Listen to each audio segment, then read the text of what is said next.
Welcome to San Diego Market Movers. I'm your host, Valley, and I'm here with Sarah Ward. Welcome to the show. Thank you so much. Okay, so I know you work with a lot of investors, Yes. and if someone is a high-income W-2 wage earner, where should they put their money? Where should they invest? Fantastic question, and it's a really interesting answer. So when you have a high income W-2, your biggest problem is really how much you're paying in taxes, right? Your percent taxable income.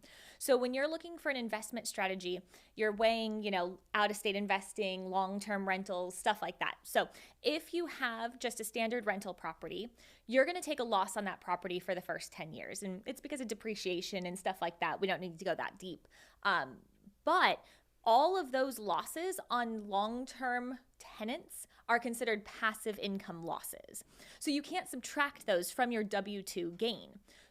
But there's this cool tax loophole you can do. So if you have like an Airbnb property and your average tenant stay is 7 days or less, and you're the one that's contributing the most to that property, so you don't have a property manager, you're running the business, then you can have the losses from that property count as active income. So it's got to be 7 days or less total stay, and you have to be the one that contributes the most to the property. Then we move those losses on the property into your active income losses, and that can actually subtract from your W-2 income tax liability, reduce your taxes, and that'll give you the biggest bang for your buck on real estate investing. And do you need one, or the more you have, the more money you make, the more you should do this? The more you make, the more you should do this, right? Because you're just racking up those losses against that income, but just one can make a huge difference.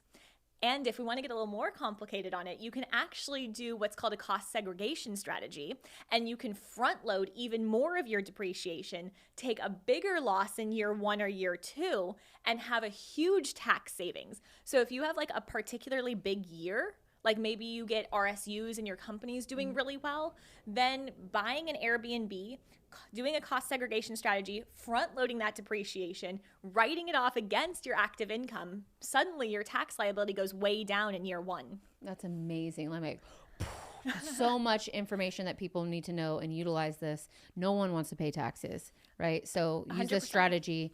You explained it well. Yeah, I mean, we all say it's not how much you make, it's how much you keep at the end of the day. So creating these investment strategies around your taxable income, it's really important, actually. I love it. Thank you so much for sharing, Sarah. Yeah, thank you for having me. Appreciate it. Thanks, guys.